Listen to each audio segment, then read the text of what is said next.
Good morning, students. Hope you all are fine. So, in the previous lecture, we have discussed about the air pollution and its control and the case study. So, in today's lecture, we're going to discuss about the water pollution and its control. You know it very well that water quality is being destroyed by the industrial waste, sewages, insecticide, herbicide, rodenticides, and the various other chemical substances which is being used by the human beings in the factories, etc., or in the field, isn't it? Yes. So human beings have been abusing the water bodies around the world by using them for the disposal of all kind of waste. अब हमने देखा भी है कि पहले क्या, जहाँ पे आजकल तो इंडस्ट्रियल वेस्ट को डंप किया जा रहा है, पहले ये जितने भी इंडस्ट्रियल वेस्ट थे वगैरह, जो फैक्ट्रीज थी, ये अपने वेस्ट को डंप कर रहे थे सीधा वाटर बॉडीज़ में, जिसकी वजह से वाटर की जो क्वालिटी है वो ख़राब हो रही थी. We tend to believe that water can wash away everything, not taking cognizance of the fact that water bodies are lifeline, as well as that of all other living organisms. So we know that water, how precious water is to us, isn't it? So basically all living organism, they require water for their various kind of activities. अगर आप देखें, आपके जितने भी house hold works हैं वो आप पानी की सहायता से करते हैं. आपको अपने सेल्स के लिए वाटर चाहिए, यू ड्रिंक वाटर. जो आपका ब्लड है उसके अंदर भी मैक्सिमम अमाउंट ऑफ वाटर है, आपकी बॉडी जो सेल्स के अंदर है मैक्सिमम अमाउंट ऑफ वाटर है, isn't it? So you require water for your basic activities as well as for your body. Can you list what all tend to try and wash away through our rivers and drains? You know it very well कि हमारे जो rivers हैं basically, right, हमारे जो drains हैं, इनके अंदर बहुत सारे ऐसे पेस्टिसाइड्स या अदर ऐसे केमिकल्स प्रेजेंट हैं जो कि बेसिकली हमारे इन वाटर बॉडीज़ को डिटोरिएट कर रहे हैं, इजंट इट? सो इस तरह की हम कह सकते हैं कि जो पोल्यूटेड चीज़ें हैं, अब हम जानते हैं कि हम कितनी सारी एक्टिविटीज़ हैं जो रिवर के आसपास हो रही हैं, जैसे वॉशिंग ऑफ एनिमल्स हैं या वॉशिंग ऑफ क्लोथ्स हैं, है ना. आपने देखा भी होगा कि कई सारे ऐसे नहरें हैं जहाँ पर बच्चे कूद रहे हैं, नहा रहे हैं, एनिमल्स को नहला रहे हैं. तो ये ऐसी एक्टिविटीज़ हैं जो कि पानी को गंदा कर रही हैं, right? Due to such activities of humankind, the ponds like lakes, streams, river, estuaries, oceans becoming polluted in several parts of the world. We know it very well. Realizing the importance of maintaining the cleanliness of the water bodies, the government of India has passed the Water Prevention and Control of Pollution Act in 1974. We know that कि अब इस चीज़ को मद्देनज़र रखते हुए Indian की जो government है, ऑब्वियसली उन्होंने एक एक्ट पास किया था 1974 में, water prevention and control of pollution act in 1974, to protect our water resources and basically the rivers, right.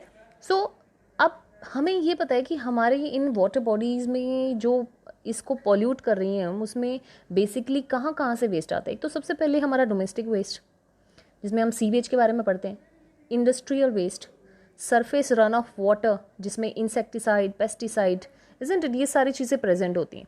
So domestic sewage and industrial effluent. As we work with the water in our homes, in the cities and town, we wash everything into the drain. Have you wondered where the sewage that comes out the houses will go? आपके घरों से जो ये sewage का पानी निकल रहा है, बाथरूम से जो निकल रहा है, किचन से जो निकल रहा है, कहाँ जाता होगा ये? ऑब्वियसली जो पाइप्स हैं उनसे, उसमें आपके सिंक में जा रहा है. सिंक से obviously various drain pipes fitted होती हैं, उन पाइपलाइन से फिर ये सीवेज ट्रीटमेंट प्लांट में जाता है. गांव में ऐसा क्या है? What happen is in the villages? क्या वहाँ पर भी इसी तरह के सीवेज ट्रीटमेंट प्लांट के जो पाइप्स हैं वो बिछाए गए हैं या फिर वहाँ से वो ड्रेनेज जा रहा है? ऐसा पहले नहीं था, है ना. पहले वहाँ पे पिट्स बनाए जाते थे, गड्ढे बनाए जाते थे, और उन गड्ढों में ही वो पानी वहाँ सीपेज करता था underground. So is the sewage treated before being transported the nearest river and mix with it? Yes, पहले होता था कि आजू बाजू की जो नदियाँ हैं उनमें सीवेज डिस्चार्ज कर दिया जाता था. बड़ी बड़ी फैक्ट्रियों का वहाँ पे इंडस्ट्रियल जो वेस्ट है वो डिस्चार्ज कर दिया जाता था. तो हम ये कहते थे कि अगर पानी की जो क्वालिटी है वो 0.1% से भी ख़राब हो सकती है ना. ह्यूमन कंजप्शन के लिए बिल्कुल भी फिट नहीं है. जहाँ पे अगर हम 100% वाटर को लेके चलें, उसमें 0.1% भी अगर इम्प्योरिटी है, it is unfit for human beings. अगर आप इस चार्ट में देखें तो यहाँ पर वाटर 99.9% दिखा रखा है. इम्प्योरिटीज़ उसमें 0.1% में, चाहे सस्पेंडेड सॉलिड है like sand, silt, clay, colloidal material जो पानी के ऊपर तैर रहे हैं, फीकल मैटर हो सकता है, बैक्टीरिया हैं, क्लॉथ के फाइबर हो सकते हैं, पेपर है, फाइबर्स हैं. तो ये चीज़ें इतनी नुकसानदायक नहीं जितना नुकसानदायक ये है last point, dissolve material. These are the nutrients, nitrate है, अमोनिया, फॉस्फेट, सोडियम, कैल्शियम। तो ये तो बिल्कुल पूल पार्टी है माइक्रो ऑर्गेनिज्म के लिए, क्योंकि ये डिजोल्व मटेरियल्स जो हैं वो माइक्रो ऑर्गेनिज्म बहुत एंजॉय करते हैं, and that makes the water unfit for drinking, right. So you also have read about the sewage treatment plant in chapter 10। तो हम पहले ऑलरेडी सीवेज ट्रीटमेंट के बारे में डिस्कस कर चुके हैं चैप्टर 10, जहाँ पे 3 ट्रीटमेंट की जाती हैं सीवेज ट्रीटमेंट में, प्राइमरी, सेकेंडरी एंड टर्शरी, है ना। So solids are relatively easy to remove. What is difficult to remove are dissolved salts such as nitrate, phosphate and other nutrients, toxic metal ions, organic compounds। तो बाकी solid चीज़, अब आपको पता है कि अगर सीवेज के अंदर कांच है बेसिकली, या फिर ऑयल है, या फिर टुकड़े हैं, पत्थर हैं, ग्रेवल्स हैं, लकड़ी है, ये सब फिल्ट्रेशन से निकाल देते हैं, sedimentation, filtration. What main thing जो हमारे सामने एक चुनौती है द डिजॉल्व सॉल्ट्स। तो मैंने अभी आपको बताया था कि एक तो पूल पार्टी हो गई माइक्रो ऑर्गेनिज्म के लिए, राइट। अगर इस चार्ट में आप देखें जो ऊपर यहाँ पे ग्राफ दे रखा है, दिस वन, यहाँ पे कॉन्सेंट्रेशन मेंशन की गई है ऑक्सीजन की, यहाँ पे देखो डायरेक्शन फ्लो का, राइट। सो सीवेज, अगर ये एक जंक्शन मेंटेन कर रखा है दिस वन, ठीक है, ये क्या है, एक जंक्शन जहाँ पे सीवेज को डिस्पोज किया गया है। तो व्हाट हैपन, पहले अगर आप देखें जो रेड कलर की दिखा रखी है डिजॉल्व ऑक्सीजन है, पानी में जो डिजॉल्व ऑक्सीजन होती है, और ब्लू कलर की दिखा रखी है हमारी बीओडी। तो before explaining this graph let me explain you what is biological chemical oxygen demand. मेरे पास 10 लीटर वाटर है, ठीक है। इस 10 लीटर में मैंने कुछ इम्प्योरिटीज़, मान लो 1 कह सकते हो आप, 0.1 लीटर मैंने कुछ इम्प्योरिटीज़ ऐड कर दी, ठीक है। माइक्रो ऑर्गेनिज्म लोड कहीं पे भी आजू बाजू में कहीं से भी हैं वो ऐड हो गए, ठीक है। क्या होगा, ये इस 10 लीटर वाटर के अंदर इम्प्योरिटीज़ बहुत ज़्यादा हैं, आप कह सकते हो न्यूट्रिएंट सोर्स बहुत ज़्यादा है, ठीक है। सीवेज डिस्पोज आपने यहाँ किया, तो क्या होगा, ये जो 0.1 में जो माइक्रो ऑर्गेनिज्म थे वो इन न्यूट्रिएंट्स को यूटिलाइज करेंगे, और यूटिलाइज करने के बाद क्या करेंगे, बहुत मोटे मोटे हो जाएंगे, दे विल स्टार्ट रिप्रोड्यूसिंग, है ना। रिप्रोड्यूस करेंगे तो उनके नंबर बढ़ेंगे। तो आपको ये पता है कि सीवेज के अंदर क्या होता है, ऑर्गेनिक मैटर। क्या होता है सीवेज के अंदर, ऑर्गेनिक मैटर। अब ये ऑर्गेनिक मैटर को माइक्रो ऑर्गेनिज्म डिकम्पोज करेंगे, और डिकम्पोज करने से वो उनके नंबर्स बढ़ेंगे। तो क्या होगा, जितने ज़्यादा नंबर्स बढ़ेंगे उनको क्या चाहिए, बेसिकली न्यूट्रिएंट्स तो वो ले रहे हैं, लेकिन किसकी प्रेजेंस में लेंगे, ऑक्सीजन की प्रेजेंस में। तो जितना ज़्यादा माइक्रोबियल लोड होगा, जितने ज़्यादा माइक्रो ऑर्गेनिज्म बढ़ेंगे, उनकी ऑक्सीजन जो डिमांड है वो बढ़ती चली जाएगी। ऑक्सीजन डिमांड बढ़ेगी तो पानी के अंदर डिसॉल्व ऑक्सीजन कम होती चली जाएगी, और जो बायोलॉजिकल ऑक्सीजन डिमांड है, यानी माइक्रो ऑर्गेनिज्म को जो ऑक्सीजन चाहिए वो ज़्यादा होती चली जाएगी, है ना। तो अभी उसको हम एक्सप्लेन करके देखते हैं यहाँ पर इस ग्राफ के ज़रिए। तो अगर आप देख सकते हैं इसमें, ये जंक्शन पे मैंने सीवेज पानी में डिस्पोज कर दिया। तो पहले बीओडी की कॉन्सेंट्रेशन कम थी, यहाँ पे अगर आप देखें तो ब्लू कलर से दिखा रखा है, और ऑक्सीजन की जो मात्रा थी वो ज़्यादा थी। सो जैसे मैंने यहाँ पे सीवेज ऐड किया, तो अगर आप देख सकते हैं कि जो ऑक्सीजन की कॉन्सेंट्रेशन है वो कम हो गई है, एंड बायोलॉजिकल ऑक्सीजन जो डिमांड है वो एकदम से हाई हो गई है। Look it here.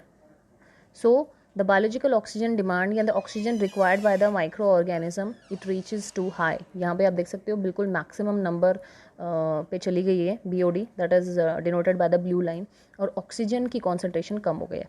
एक टाइम पीरियड के बाद जब फर्दर उस पानी के अंदर हम मैक्सिमम फर्दर अगर माइक्रोबियल लोड नहीं डाल रहे हैं, सीवेज नहीं डाल रहे हैं, तो वाटर की क्लैरिटी जो है वो धीरे धीरे क्लियर होती चली जाएगी, बिकॉज माइक्रो जो लोड जो उनको न्यूट्रिएंट्स चाहिए थे वो कम होते चले जाएंगे। तो आफ्टर सम टाइम जो डिजॉल्व ऑक्सीजन है उसकी मात्रा ज़्यादा हो जाएगी और बीओडी की मात्रा कम हो जाएगी। इसका मतलब ये आप कह सकते हो कि बीओडी जो है वो इन्वर्सली प्रोपोर्शनल है डिजॉल्व ऑक्सीजन के, है ना। अगर पानी में डिजॉल्व ऑक्सीजन ज़्यादा है तो बीओडी कम होगी, और पानी में अगर बीओडी ज़्यादा है तो डिजॉल्व ऑक्सीजन कम होगी। क्लियर, ये कॉन्सेप्ट आपको समझ में आया। तो जितने भी हम कह सकते हैं कि जो हमारे डोमेस्टिक सीवेज है, they contain biodegradable organic matter which readily decomposed by the micro organism, है ना। और उनको इस प्रोसेस को करने के लिए क्या चाहिए, ऑक्सीजन, ठीक है। उसके बाद ये जो ऑक्सीजन, तो बायोलॉजिकल ऑक्सीजन डिमांड को आप कैसे डिफाइन करोगे? It is the amount of oxygen which is required by the micro organism to decompose the organic matter present in the water. Clear? So I explained you about this graph. तो basically next हमारा topic आता है eutrophication. So eutrophication, presence of large amount of nutrients in the water also causes excessive growth of planktonic algae in the water, which impart distinct color to the water bodies basically. So आपने देखा भी होगा कि आसपास आपके जो Pond's हैं basically जो एज्ड हो गए हैं, और तालाब के ऊपर आपने ग्रीन मैट देखा होगा, it is nothing but the algal growth. ठीक है, this is known as algal bloom और यूट्रोफिकेशन। ये एल्गल ब्लूम्स किस वजह से हैं? क्योंकि जो पानी की जो क्वालिटी है बेसिकली वो डिटोरिएट हो गई है, ख़राब हो गई है। क्यों? क्योंकि उसमें maximum amount of organic matter present है, maximum amount of nitrogenous phosphate जो प्रेजेंट है, जिसकी वजह से जो एल्गल ग्रोथ है वो ज़्यादा हो गई है। ठीक है, so algal bloom causes the deterioration of the water quality and fish mortality. Yes, suppose जो ये एल्गी है ये वाटर सरफेस पे ग्रो करेगी, है ना? तो वाटर सरफेस पे ग्रो करने से क्या होगा? जो एक्वाटिक एनिमल्स हैं ऑब्वियसली उनको डिजॉल्व ऑक्सीजन नहीं मिलेगी तो दिल डाई। तो यहाँ पे फिश मोर्टेलिटी का मतलब यही है कि जब एल्गल ब्लूम फॉर्मेशन होगी तो जो एक्वाटिक एनिमल्स हैं they leads to mortality, right? Some algal bloom forming algae are extremely toxic to human beings as well as animals. So this is one of the major drawback, जहाँ water की quality ख़राब होने से biological oxygen demand बढ़ रही है। दूसरा यहाँ पे एल्गल ब्लूम हो रहा है ना? You oh may have seen the beautiful mauve coloured flowers on the very apparently shaped floating plants in the water body. These plants which were introduced in India for their lovely flowers have caused havoc by their excessive growth by causing blocks in our waterways. Yes, we are talking about Bengal terror. मैं आपको first chapter में भी explain कर चुकी हूँ कि water hyacinth, isn't it? It's a weed which is being introduced in India for its beautiful flower. लेकिन हमें ये नहीं पता था कि ये जो प्लांट है वो इतना एक्सेसिव रेट पे ग्रो करेगा और वाटर सरफेस को कवर कर लेगा, जिसकी वजह से हमारे जो एक्वाटिक एनिमल्स हैं वो मर जाएंगे, है ना? ये प्लांट अगर आप इसको निकालते भी हो किसी वाटर बॉडी से तो आप समझ लीजिए ये उतने ही हाई रेट पे दोबारा से डुप्लीकेट होगा, रिप्रोड्यूस होगा। They have a faster ability to grow. ठीक है, so these plants of water hyacinth, इनका जो जेनेरिक नेम है वो है Eichhornia crassipes, the world most problematic aquatic weed हम इसको कहेंगे, and also called terror of Bengal. They grow abundantly in eutrophic water bodies, जहाँ पर एल्गल ब्लूम्स बेसिकली ज़्यादा हैं तो ये वहीं पे ग्रो करते हैं। तो अगर आप सोचिए जहाँ पे एल्गल ब्लूम भी हो और बंगाल टेरर भी हो तो वहाँ के जो एक्वाटिक एनिमल्स हैं उनकी तो शामत आ गई है। ठीक है, so they create imbalance in the ecosystem. Next अगर हम देखें तो जो हमारा ये है सीवेज है, इसके अंदर काफ़ी ज़्यादा अमाउंट में कई बार, या फिर आप कह सकते हो वाटर बॉडीज़ जो पोल्यूटेड है उनमें हैवी मेटल्स की भी कॉन्सेंट्रेशन होती है। और ये हैवी मेटल्स जो हैं ये इनको हैवी मेटल्स हम कहते क्यों हैं? बिकॉज इनकी ये जो मेटल्स हैं, ये जो एलिमेंट्स हैं, इनकी डेंसिटी मोर देन 5 ग्राम पर सेंटीमीटर क्यूब से ज़्यादा होती है।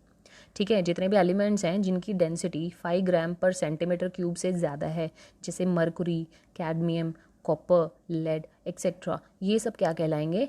Heavy metals. ठीक है, दे मस्ट बी प्रेजेंट। ये आते कहाँ से पानी में? ये पेट्रोलियम से, पेपर मैन्युफैक्चरिंग जो एक्सट्रैक्शन प्रोसेसिंग फैक्ट्रीज़ हैं, केमिकल मैन्युफैक्चरिंग जो फैक्ट्रीज़ हैं, वहाँ से ये पानी में आ जाते हैं जब ये डंप करते हैं। ठीक है, सीवेज जो घरों से निकल रहा है, जो डोमेस्टिक वेस्ट कहलाया जाता है, उसके अंदर भी काफ़ी हार्मफुल पैथोजेंस होते हैं। Pathogens the disease causing micro organism. So अगर हम उसको प्रॉपर से डिस्पोज नहीं करेंगे तो it may cause an outbreak and serious diseases in the human being, in the animals जो उस पानी को ड्रिंक कर रहे हैं। लाइक मोस्ट ऑफ द आप कह सकते हैं बहुत सारी डिजीज़ ऐसी हैं जो ह्यूमन बींग्स में कॉज होती हैं because of the polluted water. So you can say cholera, which is being caused by the Vibrio cholerae. It's a bacterial disease. Jaundice, hepatitis, है ना? Typhoid, Salmonella typhi, it's a bacterial disease. Then dysentery, it is also a bacterial disease caused by the Shigella.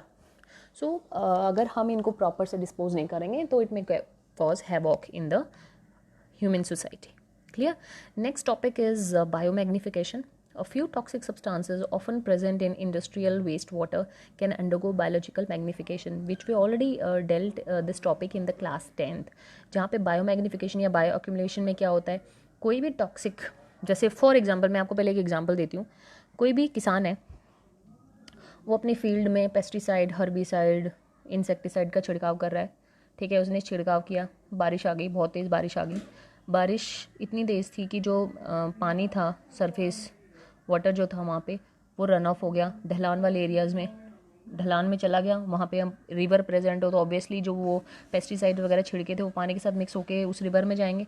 River में जाने से क्या होगा, जो छोटे छोटे फिशेस हैं वो उनके बॉडी में जाएगा, उन फिशेस को जो कंज्यूम करेगा लार्ज फिशेस वो उनकी बॉडी में जाएगा, उन लार्ज फिशेस को फिर कोई बर्ड्स जो खाती हैं फिशेस वो अगर कंज्यूम करेंगे तो वो टॉक्सिक उनमें जाएगा।